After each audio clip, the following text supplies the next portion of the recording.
Good afternoon, ladies and gentlemen, and Sean, don't you give me any crap for saying good afternoon. Welcome to the pay-per-view review of my microphone freaking out. Okay, my microphone just woke up. Alright, that was weird. Welcome to our AEW Revolution review. It's JoshAgeddon and... The Colonist, as usual. That was probably the worst intro we've done so far. Well, I kind of just let you crash and burn. I didn't even try to save you. My microphone was like, don't forget me! Well, still, welcome. This is, of course, AEW Revolution. This is The Colonist, JoshAgeddon, and JoshAgeddon's microphone speaking. Yes. So, AEW Revolution. Before I give my general thoughts on the show, what were your general thoughts on the show? Better than I thought it would be. All right. I honestly, there were some matches that I thought were just going to be like blah, and there were some matches that ended up being just more structurally sound than I thought they were. I think that AEW is, in fact, progressing. Okay. They're getting better. I didn't think this was quite as good as Double or Nothing, but I think this is the second best show they've done. Yeah, it's honestly, just from top to bottom, the only big issue I had with this is the one that I have with pretty much all modern wrestling, is that it was just a long show. Honestly, we'll get to it, but I did skip a match, but we'll get to it. Well, you were telling me before we actually got going on this that you did not actually watch the buy-in. No, I did not. I assume you watched the buy-in? I did watch the buy-in. All right, it is time for the Colonist buy-in report. Okay, so now let me just do a little preface here, because this podcast is also somewhat doubling as the court-martial podcast for this week, because I just didn't have time to record. So for those of you who are trickling in from the court-martial podcast, welcome. And go subscribe. Be sure to subscribe to this channel that you're on right now. So we start with STU versus the Dark Order. First of all, why does the Dark Order have a website? I forgot that they did. The Dark Order was supposed to be like this mythical organization. Well, how else are they going to lure overweight guys to their dungeon to assault them than by having a website? I mean, you could just buy a discount mask at any Spirit Halloween store and just wear a black T-shirt and boom, you're in the Dark Order. It's although I will have to say, the schlublets that are underneath in the Dark Order are in much better shape than they were at first. Okay. They have definitely changed that. We are going to do a fun little thing tonight called the collar and elbow tie-up count. Oh, dear. See how many collar and elbow tie-ups we got in this show. So, so far in this buy-in, the count is 0. Okay. I assume that number will rise drastically throughout the night. Now, what happened, you think? So the show opens, and it's Taz and Excalibur doing a commentary, and Excalibur, is Excalibur, and I'm just gonna I'm getting to the point where I'm feeling the exact same way, because he had a few lines on this show that drove me nuts. It did same with me, but really it's just the usual shit that I'm upset with Excalibur. So I was just kind of like, all right, I'm just going to try to ignore this guy. Taz is actually doing better commentary now than he's ever done before, I think. Save for like maybe some of the early Michael Cole stuff, but for all in all, the commentary was the least of the offenses on this show altogether. But so SCU cuts a promo. It's Daniels and Scorpio Sky it's Scorpio Sky and Kazarian rather telling Daniels that they don't want him to come out because they think he's the leader of the Dark Order or something to that effect, which makes no sense, all things considered, because the Dark Order has 1,000 of them. Yeah, the legions of them. You want more people, but I think they were just they didn't trust Daniels. Anyway, so they keep going on.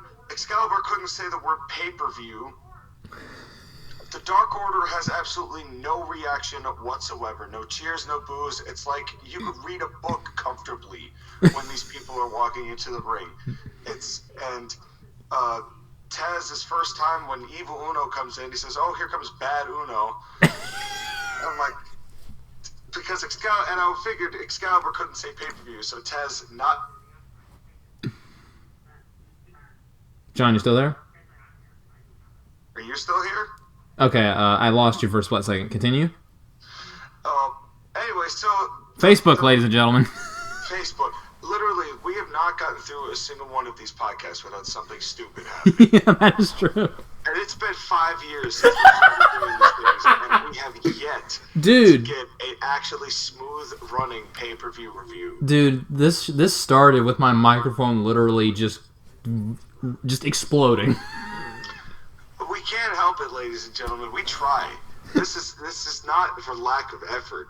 Facebook goes out of its way to make things complicated for us. And I have an unbelievably shitty laptop. Like, if my laptop gets unplugged, it turns off.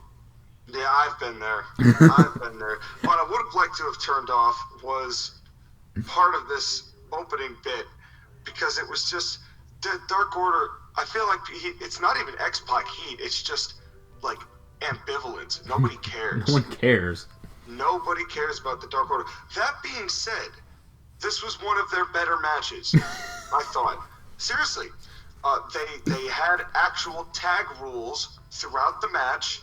That is not always guaranteed in AEW. We'll get to that later. You saying that no one cares about them, but they had a good match, makes me think of that Simpsons meme where he has the cake and he's like, "At least you tried."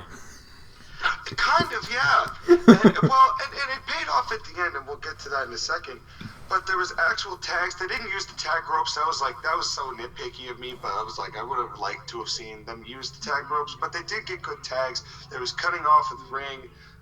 There was that really nice delayed dropkick by Scorpio Sky that nailed them down, but it only got a 1 count.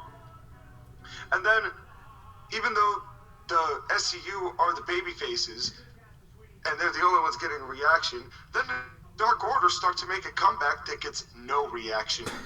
God, it was just brutal. And after the hot tag with Scorpio Sky, which actually did get a hot tag, and did get a reaction. They should have just gone to a finish there, but they went another 3 or 4 unnecessary minutes, which was kind of the case throughout this whole show.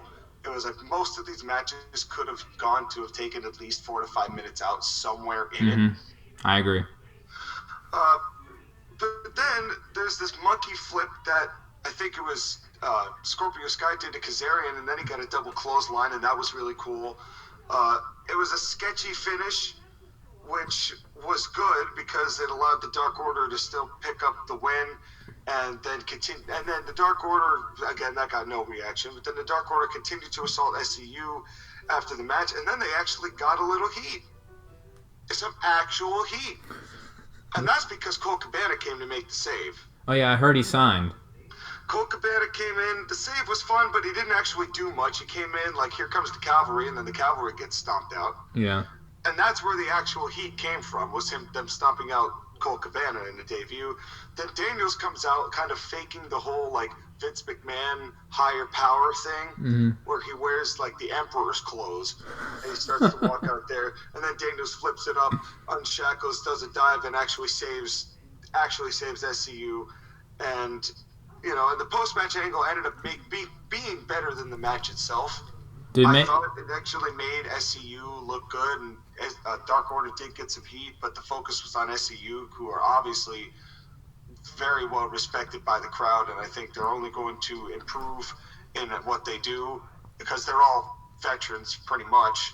That should be the Dark Order's new gimmick. Whenever there's a semi-popular wrestler that signs with AEW, they just come in and Dark Order just immediately ruins their debut. Just for some heat. Though, because Colt Cabana is at this point of, especially with the AEW audience, where his line of wrestling is exactly up their alley, and he's never going to get actually like hurt by the fact that the Dark Order comes and squashes them. It actually helps the Dark Order. I've actually never seen a Colt Cabana match, which is funny. He had some against James Storm on NWA Power before Dave Lagana ended up being a pussy little bitch. Okay, all right. And, yeah, go look up that story and see what happened. It's just a whole Jim Cornette situation, and I dare anyone to tell me that was justified for being a spineless, gutless prick.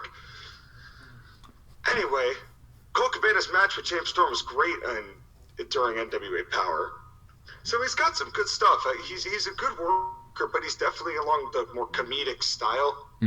of wrestling, which I know AEW really likes, and believe me, we'll get to that. Mm-hmm. But then they did a promo with Luchasaurus just talking to some random chick. I'm sorry, I don't remember the interviewer's name. So she's just some random chick, and like Jungle Boy was there, and Marco Stunt just being a couple of goofs. Luchasaurus cuts this promo about 65 million years ago, and them looking forward to Cody and MJF and blah blah blah. It was nice to see the format of actually like interviewing somebody to talk and kind of hype up the show who's not on the show but who is a wrestler, because they used to do that a lot in the old NWA shows. Like they did one, I was just watching it the other day, Starrcade 87, where handsome Jimmy Garvin of the Fabulous Freebirds was asked about his non-brother but kayfabe brother Ron Garvin, who was facing Ric Flair that night for the world title, and it was kind of that style, and it was a hype up, so it was no Garvin to Garvin hype up, but it still did its job. And then JR comes out, and and JR all night, and I'm sure you picked up on this too, Josh, again. Oh, yeah. All night, JR was just shitting on everything. Yeah. Oh, it was amazing. Oh, yeah, I noticed that. This JR was just shitting on it was my favorite JR. I love this JR of the I don't give a damn, basically just begging for pro wrestling. It's great. Did you notice when, like, in the middle of the show, he was like, Tony, you're starting to misname moves like I always do, and you'll get fussed at by someone who lives in their basement. Yeah, I'm just like, damn, JR, tell us how you really feel. Him and Tony just shitting on the fans was just I loved it. It was brilliant. I loved it. And the last line of the buy-in was JR saying very aptly, "We'll see you right back here right now." Thank you, JR. What? And then we get that weird interdimensional like opening Tron, which didn't make any sense. And I don't understand what their obsession is with aliens and Rick and Morty and all that. I'm like, oh, we'll get to the alien stuff later. Be a wrestling promotion. Like I don't want to believe that you're all from Mars and. Okay. Speaking of that, we're gonna jump ahead a teeny bit. My one thing, I mentioned that I had an issue with Excalibur. During the Chris Statlander Nyla Rose match, he said that Excalibur brought up that Chris Statlander caught the flu. But he explained it that because she's not used to the Earth's atmosphere, that's why she got the flu. And I'm, dude, shut the fuck up. Just say she got the flu. Why do you have to... Why does everything have to be a gimmick? No, it is infuriating because it's like, it's deliberately winking at the fans. So it's making sure that there's absolutely no chance that kayfabe could potentially creep its way into this show and give people the suspension of disbelief that these people actually want to fight each other. Just say she has the flu. Stupid shit like that just reminds us, oh hey, it's all bullshit. I know. And that's just, it's infuriating as a fan who wants to take it seriously. And you can tell JR was just like, just say she has the flu, dude. Just, there was another one where he did that too at the very beginning. Oh yeah, where she's like, something about how she's from a galaxy far away or whatever, and JR goes, yeah, that's like just above Little Rock, right? And I'm like, see, I love that. Like, just give it a real geographical location. Like, I just love JR just completely shitting on the fact that these people, is particularly Excalibur, just deliberately go out of the way to make sure people know that it's all just a bunch of garbage. Yeah. But what wasn't garbage was this opening match. I actually really enjoyed this opening match. Okay, the show kicked off with Jake Hager versus Goldust, and I really liked it. Dustin Rhodes, yeah, that's right. I just turned it. JR actually called Jake Hager Swagger during the show, and I know that was a terrible way to try to save that. Yeah. Sorry for calling him Swagger, but he's got a lot of it. I'm like, all right, JR. I noticed that. We all saw what you just did there. Also, but we're watching you. Hager's got a hot wife, by the way, that he doesn't mind, to borrow a phrase from Jerry Lawler, tonsil hockeying with. This is no disrespect to her. I guess she is a beautiful woman, but she was my least favorite part of this match. Not because of what she was doing or all the cheering and stuff, but I feel like without her little angles that they threw into there, this match would have been better. It would have felt more like faster. the fight that it was supposed to feel like. Yeah. I feel like bringing the wife into it was just more of a distraction than it was anything else. Technically, I keep calling him Goldust. Dustin Rhodes, I'm turning into JR. Dustin Rhodes sexually assaulted a woman, and he's the babyface. Which was weirdly, like, kind of a nod to Goldust. Just rubbed his makeup all over her. Although I did think it was funny when she was like, "This is disgusting." That made me laugh. Well, it was weird though. It was weird. But it was like even still like later on with a guy like Hager, when it was like right towards the end of the match when Hager goes back to his wife, right? Yeah. And just starts talking to his wife. Why on God's green earth with a guy like Hager who's had the actual wrestling experience, like the Greco-Roman style experience, and who's had MMA experience, why would he ever, with an opponent like Dustin Rhodes, ever take his eyes off his opponent, even if he's got a really hot wife? Wouldn't you know better as the actual combat athlete you are? Yeah, you got a point. And also, I will say I would rather Dustin make out with a married woman. I would rather that than her slap him and him do nothing and look like a bitch. Which is what I thought that they were going to go with. Yeah, at least there was no selling of a slap. Female work on male wrestlers. Yeah. In that respect. You know, and that's not sexist. It's just sometimes it just doesn't look like it's going to hurt a dude. It's like the same thing with Brandy and Wardlow. I thought that was great that he didn't sell any of that BS. Yeah, like if you would, like whenever a babyface gets hit and the babyface just can't fight back, you're just like, dude, just fight back. I like there was a moment in this match. There was that outside clothesline was brutal. Oh my god, I thought he legit knocked him out. That was gnarly. He might actually have knocked him a little loopy on that because the referee did go over to check on him for a little while. I think that's just Dustin being terrific at selling and knowing what they do. I think they did a lot of those over the course of the night that kind of not make you sure whether they actually got hurt or not. Yeah. Also, one thing that got on my nerves, speaking of the commentary, was every time someone did a code red, someone called it a destroyer. And I'm like, they're similar, but not the same. No, I think when Dustin did his, they called it a code red. But then I think after that, it was all destroyers. Yeah, then Darby did a really fast code red, and someone called it a destroyer. And it's just one of those things. JR took the time to criticize one of Hager's snapmares, and I went back, and it actually did look kind of bad. It's again, JR just doesn't care, and I love JR not caring. Because it's someone, but it's, and then what was up with like him licking Dustin's face? Yeah, that was also what's up with like, okay, I get the idea that he's an MMA fighter, but his triangle choke, standing Uranagi chokeout finisher. I'm sorry, but watching that, all I could think about was Sam Shaw from TNA. You remember that dude? I do.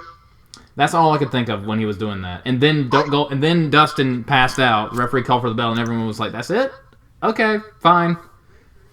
I honestly don't mind that as a thing. I think that they're gonna build that choke up more. I like seeing that as a quick finish if they're really gonna use Hager in that kind of a MMA crossover style. I'm just salty that they killed the gut wrench powerbomb, and I love the gut wrench powerbomb. That should be his move. I do too, but I also see why they would go for a choke with Hager. Yeah. And I like the nod to the actual kick in the nads that he gave in the actual MMA fight. Yeah.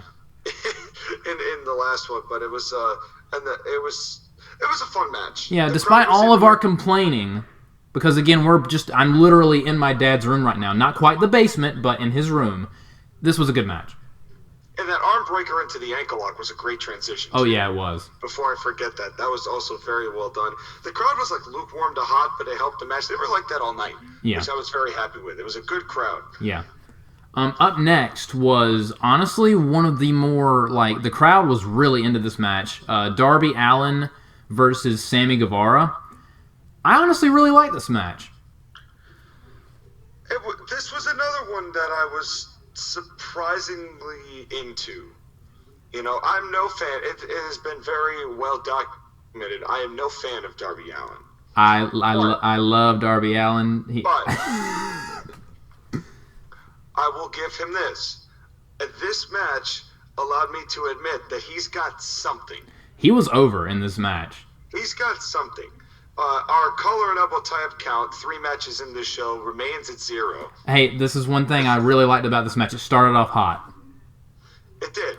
It did. And the thing is that was better about this show is, like, even though a lot of these matches started hot, you see, I can't be pleased because in WWE I want them to start all the time, but here I think they do it too often. Yeah. So it's like, Yeah. it really is.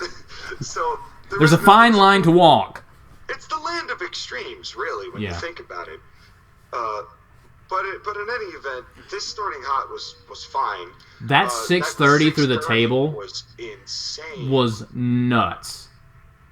That was probably the prettiest thing of the whole match. Yeah, and the diving stomp to the apron, that was also... Darby Allin, literally, his thing is, how can I almost die today? How can I almost die in this match? Well, he lays his stuff in. I mean, he's got a level of intensity to him that gets the crowd into it. I will give him credit. I just hate the jorts.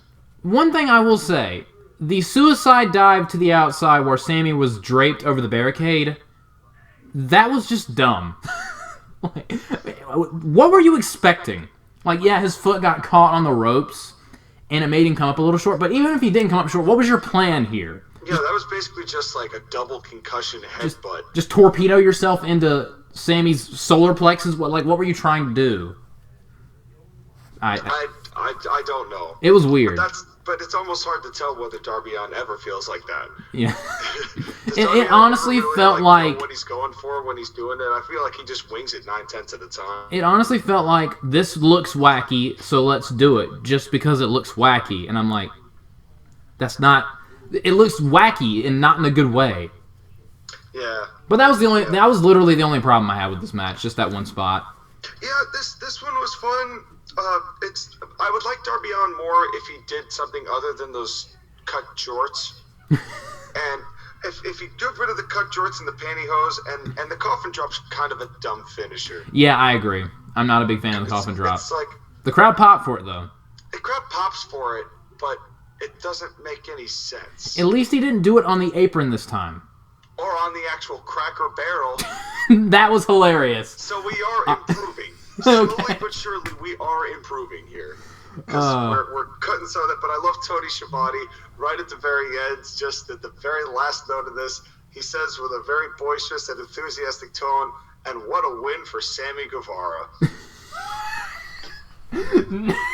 Good job, Tony. Thanks, Tony.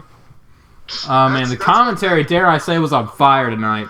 You know, it's funny because, like, we shit on WWE's commentary for being so cringy and bad, but JR and Tony and Excalibur are so cringy and bad that it's just funny, and they're a different kind of terrible. Yeah, exactly. It's a different kind of terrible that's still entertaining. Whereas WWE is terrible so that it's just terrible. It's bad to the point where you want to mute the show, but over here it's bad, but it's funny. So with a couple exceptions. Yeah. So yeah, overall, 2 matches into the show, 2 good matches. And honestly, this Darby Allin-Sammy Guevara match was my second favorite match in the show. Although I do think that they eventually need to start giving Sammy Guevara wins, because he loses a lot. He does, but he's got that smackable face. Yeah, that's true. Works really well for what he does, the heel, which he does well. I think that he's in the right group with the Inner Circle, and I think he really is going to keep improving. And I think we're going to see him built up more than he is now. I think they've got something planned for Darby. I don't know what, but it's... I was just about to say, I'm about to throw something out there. Watching this match really made me think. They're planning on introducing a secondary belt, even though I know Cody said it's going to be something completely different from anything everyone's ever done, which concerns me. That also concerns me as well. But what I would love to see is an AEW Cruiserweight belt. That was what that I would love to see them introduce that and have Darby Allin be the first champion. That'd be cool, but I have a feeling that, like, just for the way AEW is and the way the rosters are right now... Yeah, and the way everyone does the high-flying moves.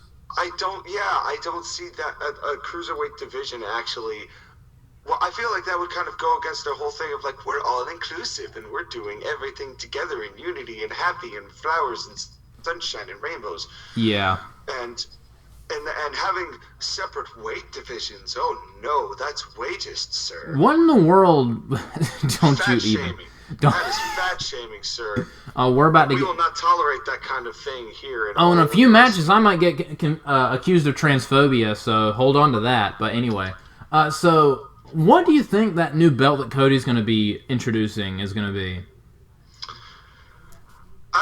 I'm afraid to guess. Yeah, because I don't want my idea to be better than what they actually do. Yeah.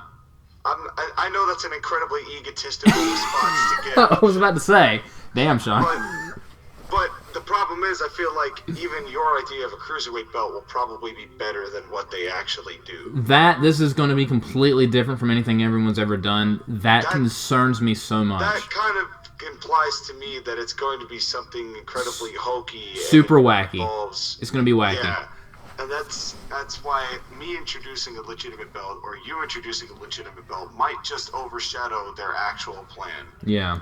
And I don't want to do that to AEW, so you listeners listen to us and go, oh man, they really had a better idea than that. And then it ruined your deal on them. Yeah. But anyway, so 2 matches in, 2 solid matches. And up next we had Kenny Omega and Adam Page defending the AEW tag team titles against the Young Bucks. I honestly thought this was the best match on the show. What did you think of it, Sean? Well, I'm going to start this match the way I started the last match. It has been well documented that I am no fan of the Young Bucks. Yes, that is... We know. However, I tried as best I could in this particular match to forget that matches have rules so I could enjoy it. And once I did that, I actually did enjoy it. You did enjoy it. It was there. It was weird because when they did tag team wrestling, it was good. But then they would just decide that they could all just be in the ring at the same time for like 10 or 15 minutes, and then after that they'd go for a tag. It's like, well, it's you've already eliminated the need for the tag. It's because they're already doing that. I will say my main issue with I have 2 main issues with this match. One, I felt it went on a little long.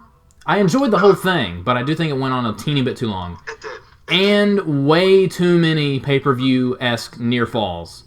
There were so many near falls in this match. After a point, you're like, that's the Young Bucks, though. These people are like gods among men by the end of the match. That's the Bucks. You know, I heard a really interesting comparison the other day from the Jim Cornette podcast where it said that the Young Bucks, in a way, are kind of like the Road Warriors. And the fact that they don't sell anybody's moves, and they just keep getting up, and they keep dealing out more punishment, more punishment, more punishment. They don't sell ever, and then they win. Except they didn't this time. I will say, and again, also another thing, kind of with the too many near falls or broken up pinfall attempts, I feel like that, I just forgot his name.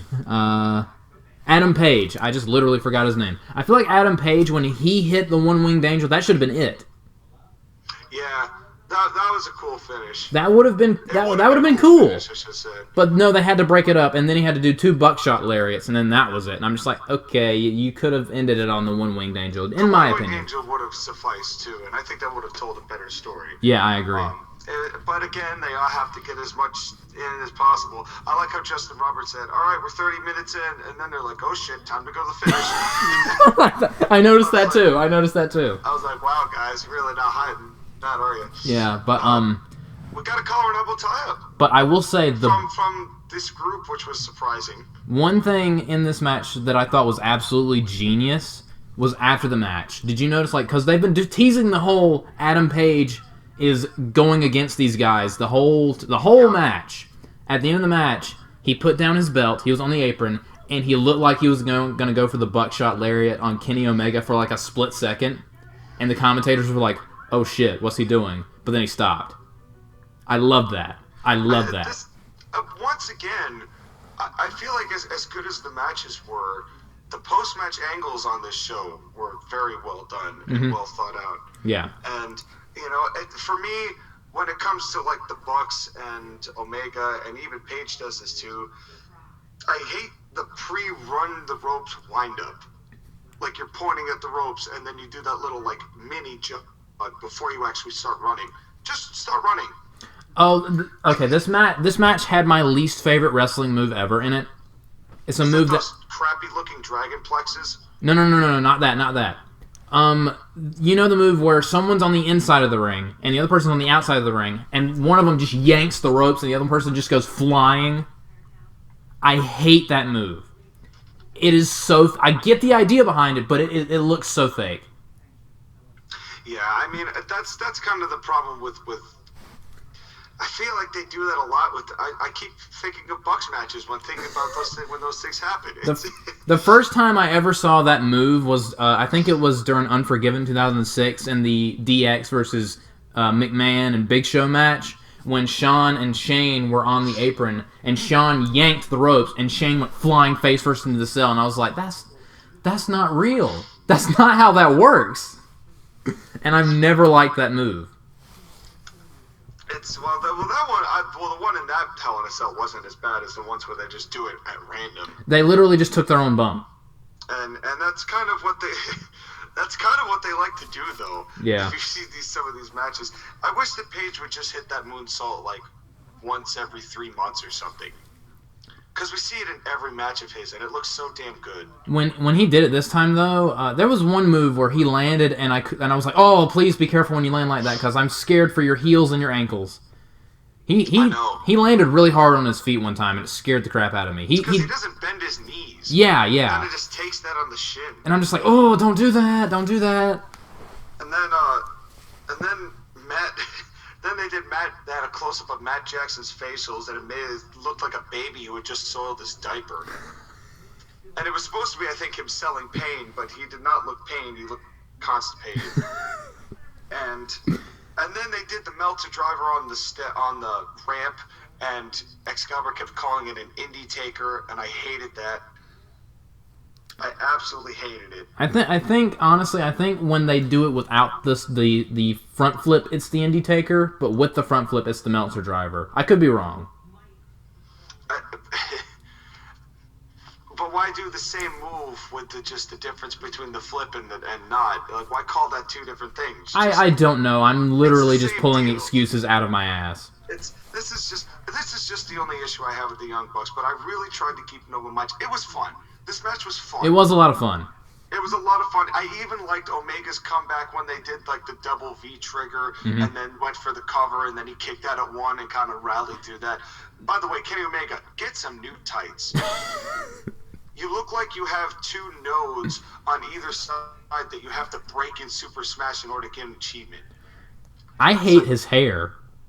I love Kenny Omega, but I've never liked his hair. Why are we just like, this is a good match, but stop doing dumb shit? That's the entire review of this match. The dumb shit, this would be way better. Yeah, I agree.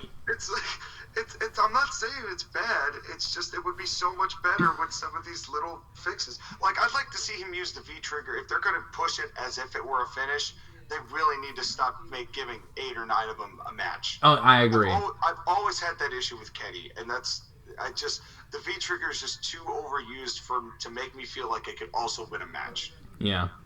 That's all. But all in all, this match was fun. Overall, this match was all right. Yeah, overall, this was a good match. So hot really helped this match. Yes, the crowd was very much into this match. Yeah. Up next, we had Nyla Rose defending the Women's Championship against Kris Statlander, and I'm going to keep this brief. I don't agree with having Nyla Rose as the Women's Champion. The Women's Division is a joke in AEW. I don't care. I skipped this match. I just didn't care. Alright, well, let me break it down for you. Also, I heard that it was awful, so more reason for me to skip the match. Well, I will agree with that. It was too long, it was boring, and it was blank. But I will give my few notes here. First of all, Nyla can talk. She's got a promo, which is why I would think the best thing you could do for her is actually just put her in an angle that literally just addresses the obvious. And she's like, yeah, I own this shit. This is what I am, and I'm still going to run through the women's division. Get her some actual heat. Because I think let her own that. Rather than everyone treading on eggshells and PC pandering, we get enough of that from WWE. Put that at an angle, and that actually might be able to draw, because that's a hot button topic that people are really on the ear for. That would get a lot of mainstream attention. Hey, and whatever the actual woman is that pins her, I will say, and you will agree with this, Sean. I know you specifically. At least she doesn't look like she's 5. Yeah, agreed. And the thing is, her doing all this beastly stuff she would have looked way more badass if she hadn't lost to Riho first. Yeah. And which ideally would imply that she wasn't in the title picture to begin with, which would have really saved us a lot of the issues coming up to this point. But that's, but like I said, they're trying to improve. Chris Statlander, drop this alien stupid bullshit. You don't like the booping? Dude, I wrote that. Why? What? Bruno Sammartino booped Stan Hansen on the nose before he delivered a bear hug. Guys, I don't think you understand this. When I said the word... Giant have booped Haku in the middle of a match. No. Guys, I don't think you understand this quite. When I said the word boop, from where... I'm in North Carolina. I don't know where Sean is. I could literally sense his blood pressure spike for a split second. I literally, there's a massive negative. When I break down my notes here, I put the positive, like a little plus sign over the things I like and a negative over the things I don't like. And this has got a negative that is carved into this piece of paper. Just with a knife. This was just, it was so stupid. All the alien stuff is dumb. And JR, I was hating it. You could tell he needed an air sick bag. He was getting hurt. And then, okay, I'm going to make a really bad joke. So if you saying what you said doesn't get this show canceled, this might. Oh, no. Oh, God. Nyla's entrance. In Nyla's entrance, blood trickles down the ramp, but she doesn't do that. Did anyone catch the irony in this? And we are moving on, ladies and gentlemen. We are moving the fuck right on. The rest of the match was just bad. It was. Botched. I heard there was a terrifying botched superplex. That was terrible looking. I was not 5 minutes into the match, and I'm just getting burnt out. JR is basically begging for standard wrestling subtleties. Like, he's trying to tell Chris Statlander to get her back in the ring after the tope. She just gets back in the ring, and JR's like, no, when you go and you hit someone over the top, you have to get them back into the ring. Like, JR's basically taking us to wrestling school in the middle of this match, just begging for basic fundamentals. And it was so funny. And then she did a beast bomb, which should have won it, and then it didn't. They did get a collar and elbow tie-up in this match. The only other collar and elbow tie-up in the whole show was so they get points for that, but they lose points for pretty much everything else. This match was the worst match on the card. If I had known that this was what they were going to do with their women's division, I would have told them just not to do a women's division, because it would have been better not having this crap on the show than it actually was having this on the show. Yeah. And that's not even saying anything about Nyla or Statlander, but this was rough. Yeah, I've heard. So I've heard. But to be fair, you try following a tag team match like they were trying to do. They tried to follow a really hot, really long, 100,000 million kick-out tag team match. So. Yeah, but I would counter that with the crowd was hot for pretty much every other match on the show. Except this.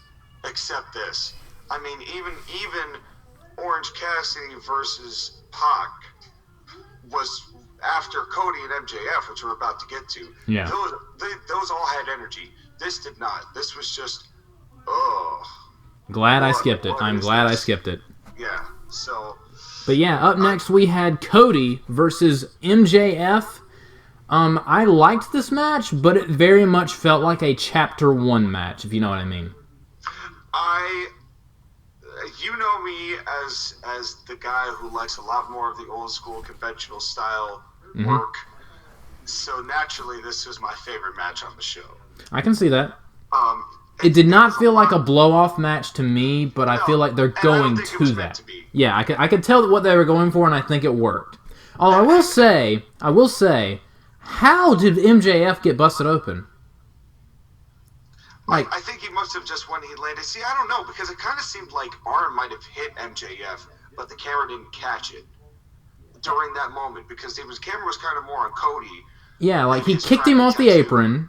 Then we don't see MJF for about 30 seconds, and then we see him. He's covered in blood. I'm like, did we miss something? I think either that or he just was supposed to have landed awkwardly after being thrown out of the ring. I'm not quite sure. It still looked good. Yeah, it looked good. It was just random. It was, but I'm never going to be upset at Juice. Yeah, me either. At any time. That and MJF biting Cody's toe was my favorite spot in the match. I love that. It was, this was... It was disgusting. And I love Arn Anderson going up going, how the hell can you allow that? It's like, what are you doing, ref? Like, and the crowd chanting, "You sick fuck." I loved it. And then there was another groan-worthy set of commentary when they're talking about the phalanges and the metatarsals. And I don't even know what you just said. And then they revisited the whole like water wheel Alabama slam argument, which I was like, let it stop. die. How many months ago was the last pay-per-view? I don't remember. Several months, long enough to forget. Yeah, it was. God, I hate Excalibur on commentary. I hate it. Excalibur needs to go away. I remember a few months. I remember when AEW started. I wasn't crazy about Excalibur, but I didn't hate him. I'm now at the point where I hate him. No, he is hands down the worst part of the commentary. I'd rather have JR forget everybody's name every week alone. Yeah. Than have him talk to Excalibur. But this match definitely deserved starting hot. I thought Cody's entrance would have been better without the band. They kind of sucked live. Yeah, that I've heard some. I didn't really care about the band. I would have rather heard the actual song, but I've heard a lot of people say that the band sucked. The band is just not good. And for the two live performances on tonight, this one was bad. The other one was good, but this one was bad. Why was Brandy there? If Cody was going to get to this massive blood feud match with MJF, why would you bring your wife to that? So she could jump on Wardlow a few times, I guess. So she could feel important and yes. she could get involved, which is the real answer to that. Yeah. But in the kayfabe sense, there's no reason for her to be out there. And then Cody did that weird Orton nod, where he did the pose and then went for the draping DDT. Yeah. Why? I have no idea. Do you have any idea what that was for? It might have been a reference to Randy Orton. I don't know. It had to have been, because he did the pose and then went to go for the draping DDT. Maybe, I guess. I don't know. But I will say that I know you usually don't like it when they quote-unquote take the piss out of the referee, but when he was whipping him with his belt, and he was like, the dude whipped me 10 times. Let me have this one. And the referee was like, fine. Because the idea is everyone hates MJF, even the referees. Yeah, I was okay with that. You see, it's all about when and how. Yeah. That's my thing, is you can break every rule in the wrestling rule book so long as it's done well and it makes sense within the context if it makes of what you're doing. Sense. You know, it has to make sense. That made sense. Yeah. I will not knock anything that makes sense within the context unless it's really out there. Yeah, I agree. And then they did that suplex over the top rope spot, and that was a good God. Yeah, that was a thud. Looking. I hate it. Honestly, we were just saying things that make sense. That move never makes sense to me. They just don't want to let go, and they both just eat shit for it.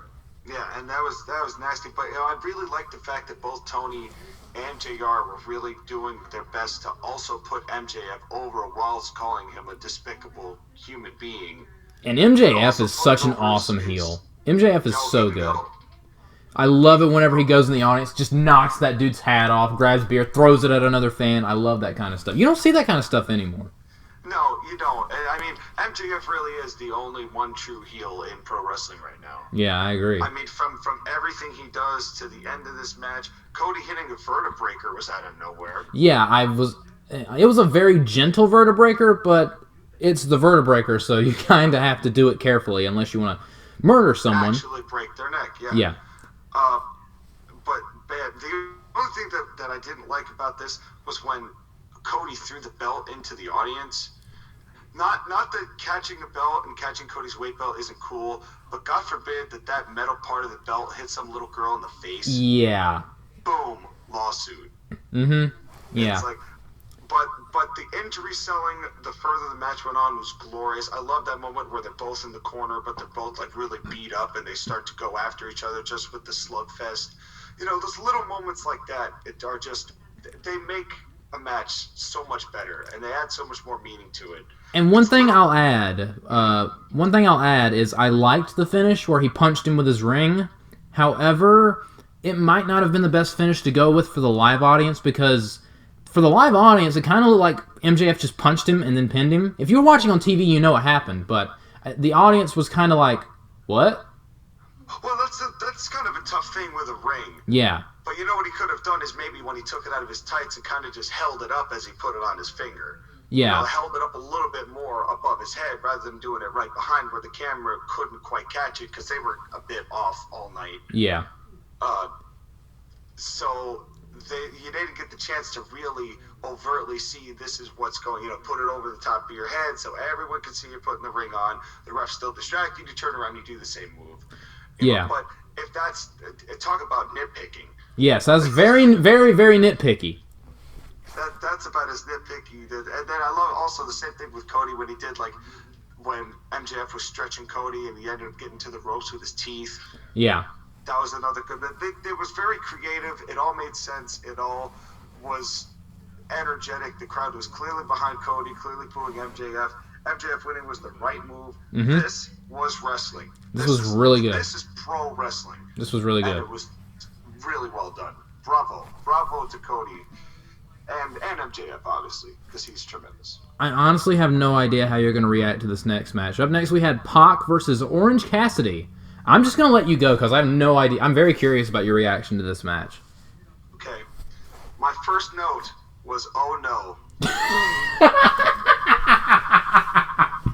Now, I'm going to start by saying that I have never seen, up to now, an Orange Cassidy match. A match. And I've never seen a match with Orange Cassidy. I've seen the little bits and the gimmicks and the thing, what he did in the Battle Royal and the play kicks and the stupid garbage, the stupid phony play kicks and all that. However, this match was over as hell.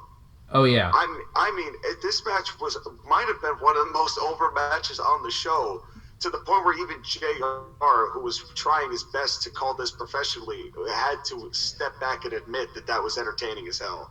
Yeah, I've never seen an Orange Cassidy match either, and I also was like, oh dear, please don't. But I actually enjoyed this match. I had to give the credit. The things that were wrestling looked great. Yeah. The things that were moves looked good. But this match was not a wrestling match. This was an entertainment match. Yeah, I agree. And there is a very distinct difference between the two. And if you go into it with that mindset, this was a great entertainment match. Yeah, it was an attraction. Wrestling. It was an attraction. Exactly. It was not wrestling. So this is what Tony and JR are saying on the fans. What I didn't like, and what I don't like from AEW altogether, is they say we're going to have this sports-based presentation, but then they go, oh, well, he's from wherever, and he weighs whatever. When he said that, I immediately was like, oh, Sean's going to hate that. I'm like when they do that with Private Party, and they're like, oh, they're made out of cranberry vodka. I'm like, no, they're not. They're actual human beings with an actual weight, because science. And I hate that whole, if you're going to do a sports-based presentation, which is obviously a joke anyway, but if you're going to do a sports-based presentation, you can't do that. Give some actual weights to Orange Cassidy. If you're gonna, he's already a joke gimmick. Make him look somewhat believable. Bill him believably. At least at the bare minimum, Pac won. Listen. Via submission. I really wish that Pac had not done the play kick. The thing I hate more than anything else of this whole thing was the play kicks. I hate them. I hate them with a passion. It makes me want to find a meat grinder or a wood chipper and throw both of them in it and grind up a bunch of Sweeney Todd pies and sell them at the community market. Okay. It literally, I hate him. It's unfortunate, and it's unfortunate they did that so early, because some of this stuff looked so good as far as what they were able to do, that if they hadn't done that, I would have cared. but they took the believability out of it, and they took the piss out of it so fast that I'm sitting there watching it going, I'm just sick. I'm just like, I can't take any of these moves seriously now that they do any damage or that anything's going on. You're destroying credibility.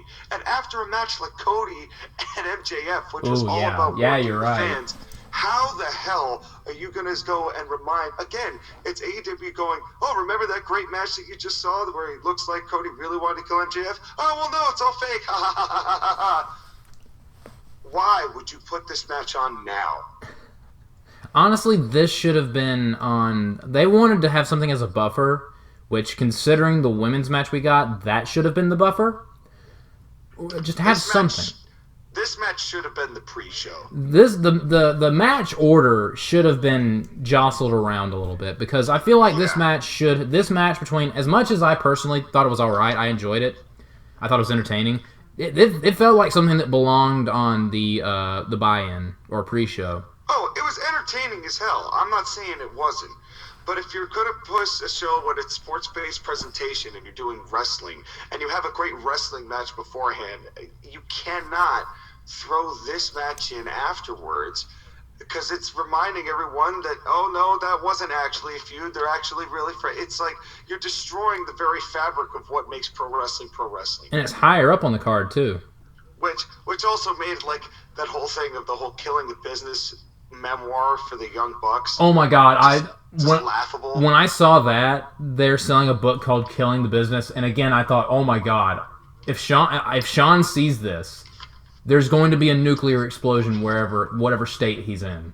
I think those guys think of themselves more highly than anyone actually does think of them. Yeah, because I saw the name of that book, and I was just like, wow. That they thought that their story was so unique that it deserved a memoir, while they're not even in the first year of launching a company that may not succeed past 2. That's some ego. Mm-hmm. That is some ego if I've ever heard it. But by the way, let's get back to this. I'm not even going to call it a match. Let's get back to this entertaining series of events with the referee. And then JR says that Excalibur says something like, oh, Pac should be from the Irish county of Malice. And then JR's like, oh, I knew a girl named Alice from Malice. And I'm like, JR, what the hell are you talking about? I remember that, and I was just like, oh, okay. But I will give Orange Cassidy this. He is a great seller. Oh yeah, he is. He makes it look like he's genuinely getting hurt. I will give him full marks for that. There are certain things that Orange Cassidy does very, very well, and if he toned down the laziness a bit and got rid of the play kick altogether, he'd be a hell of a talent. He has a lot of talent. The gimmick I'm not crazy about. I don't hate it, but it's shackling him. It is. It's shackling him and the entire company, really, because it's like, if you really just tone that down and kind of refined it, you've got a gem there. You don't have to completely get rid of it. But no one is going to take seriously, oh, it's our world champion, the King of Sloth style. And he's from nowhere, or somewhere, or wherever. If you actually took the laziness gimmick, which I think has potential, and you just refined it within the context of pro wrestling and not let's wink and fake phony do bullshit, if you actually refine him, he'd be he really could be a top guy. I mean, honestly, him doing moves with his hands in his pocket, like him doing a drop kick with his hands in his pocket, then kipping up, that was cool. Yeah, also, the only thing I don't like is him hitting the ropes with the pockets, only because that's dangerous. Yeah. Because if you hit, all it takes is that top rope flinging back and your neck's broken. It's just dangerous. That's anything else with the pockets, I don't even mind. Although I will say the most impressive no-hands thing I've ever seen is Darby Allin. Remember the match Darby Allin had with Chris Jericho where he had his hands tied with duct tape and then he did a moonsault somehow with no arms? Yeah, that was cool. That was the coolest no-handed spot I've ever seen in wrestling. And one of the really cool spots in this match was Cassidy going to the top and hitting like that top rope DDT where actually jumped and stopped and hit that DDT. Mm-hmm. And Pac, I just wish that Pac had not done the play kicks because it hurts his credibility. And I like Pac a lot. Pac's amazing. But I really wish that he had not added that. If they took the kicks out of this match, if they took the kicks alone out of this match, this would have been passable. But all things considered, it was entertaining. It was entertaining, and that brutalizer and him laying on that brutalizer for another 25 seconds after the match ended was oddly satisfying to the old school brain of mine. I'm like, that's right, Pac. Lay that sucker out. Squeeze out some of that orange juice. Seriously. Anyway, that was odd. Next. Up next was our main event. We had Chris Jericho versus Jon Moxley for the AEW World Heavyweight title. I thought this was a good match.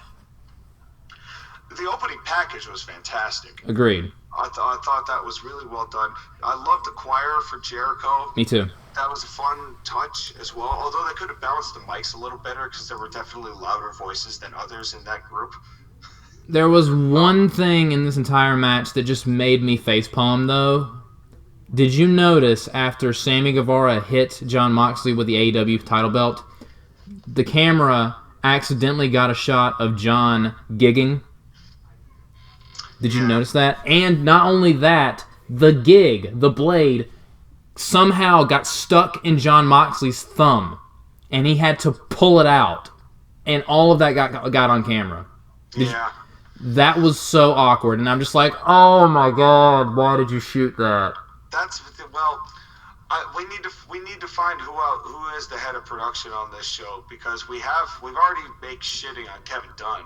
Yeah. But this guy makes probably an equal number of mistakes. I mean, I just cannot get the image of Jon Moxley sitting there, staring at his thumb with a metal blade sticking out of his thumb, and him just silently freaking out, like, need to hide this. And I'm just like, oh my god, that's unfortunate. Yeah, and that's just circus. He didn't even know that the cam was on him at that point. I know, and I'm just intensely. If I was him and I rewatched this match and I saw that, I would be pissed. Yeah. And then Jericho does the spot where he takes the camera and flips off the camera and then hits Moxley with it. But they showed that from a different camera, so they missed the entirety of what Jericho was going for there. Yeah. And then they cut to it way too late after it was already done. And they're like, oh, well, we missed it. It's like, all right, thanks, Kevin Dunn. Yeah, and glad to know you're still working for AEW. And as you mentioned, I think it was one of the last times, talking about taking the piss out of the referee.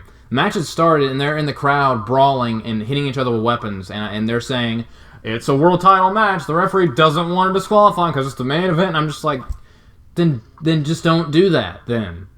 Don't brawl in the crowd for an hour. Don't hit each other with weapons. Or do what you did before and just do all that before the match starts. Like with Sammy Guevara and Darby Allin. They did all that crazy shit before the match started. And I understand, and I think that it somehow makes me feel better with Tony and JR talking about it. Yeah. And playing it, rather than making it seem like an obvious mistake like it was at TakeOver Portland. Yeah. Where that was something where he just kind of had to well, I guess I'm just going to stop counting now. As opposed to Aubrey just getting right into the thick of it with them. Yeah, I will say that does help, but I personally still don't like it. No, I understand. Honestly, I'm going to say something that may or may not be controversial. I hate crowd brawling. It's so boring. It's overdone. It's all the time, and it's just boring. All they do is throw punches, and it just never ends.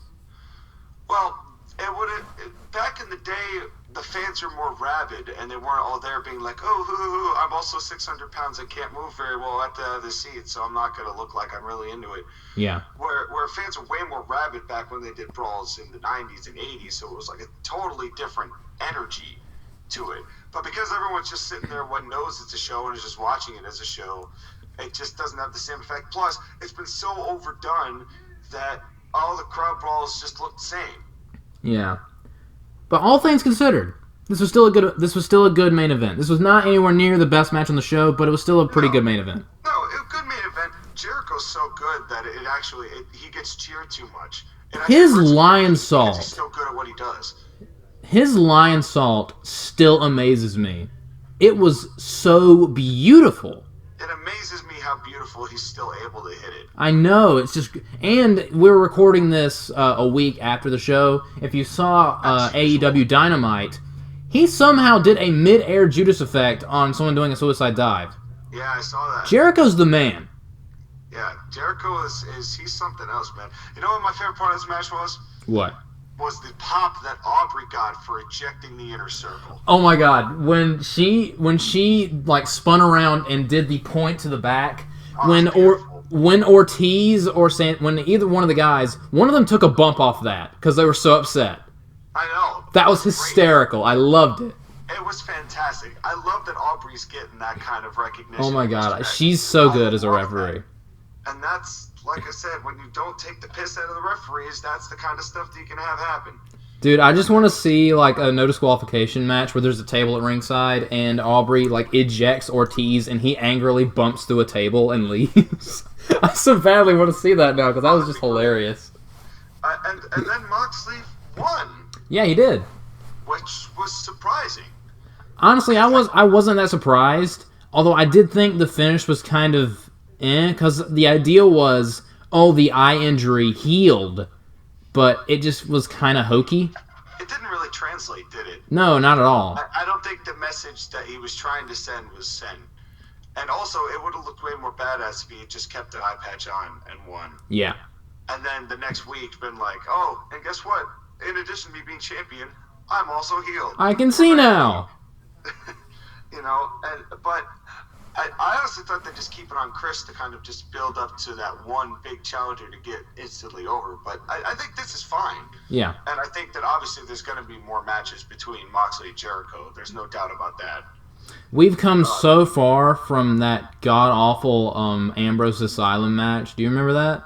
Yes, I do. It's like a different planet. Say what you will about AEW, but this was, in comparison to like that feud in 2016, this is so much better. At the same time, though, this match still went long. Yes. This was a 35-minute match.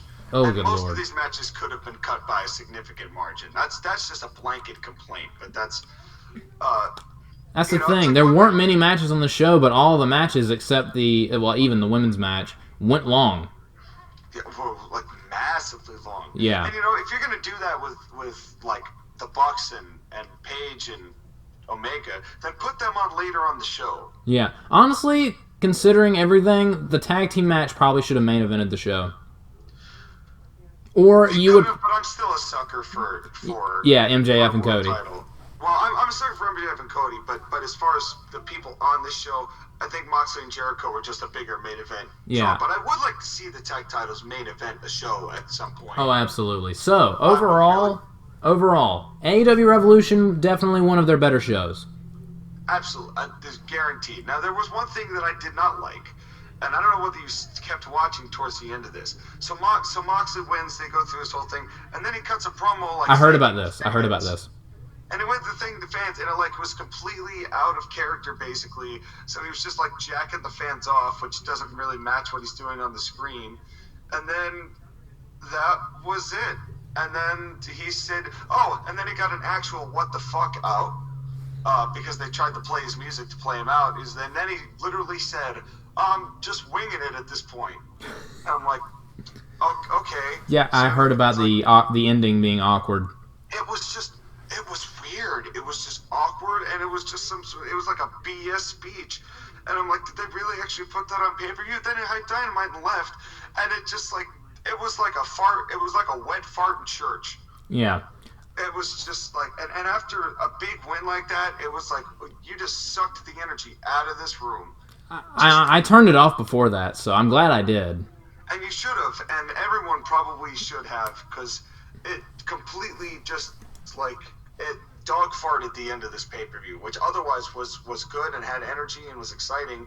And then they just kind of were like, okay, they could have just done like an actor's credits at the end of it, and that would have looked more legitimate than this fan masturbation session that Moxley put on.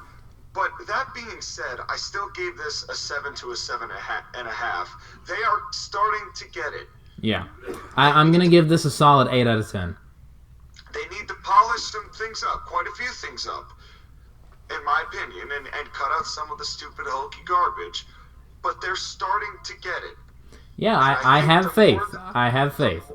The more that they keep going with this, if they focus on the right things and cut out the wrong things, they can start attracting a bigger audience than they will. That will actually get closer to consistent ones and even more on the ratings. Fire Excalibur! Excuse me. That plus bringing in some of the people who are rumored to be coming in to give some breath of fresh air if they're actually shown that they can be used properly. Dude. Such as Jeff Cobb and Brody Lee. Dude, we got War Games, even though technically we can't call it War Games coming up. It's yeah, but I love the name they gave that. Blood and Guts? Yeah. Blood and Guts, just another little knock at Vince. Oh, yeah, absolutely. But we also have Jake the Snake promos to look forward to. Yeah. And so long as he's on television, I'm a happy man. So, AEW, you still have my attention. Yeah. And So I'm still interested to see where this goes. So that was our review for AEW Revolution. Thank you guys so much for listening. Go subscribe to the Court Martial podcast as well, and check out White Nux. That is the Colonist music. That's right. Go listen to Retreat. It's out now anywhere that music is accessible. Hell yeah. So thank you guys for watching. We'll see you guys next time. Good night, everybody. Peace.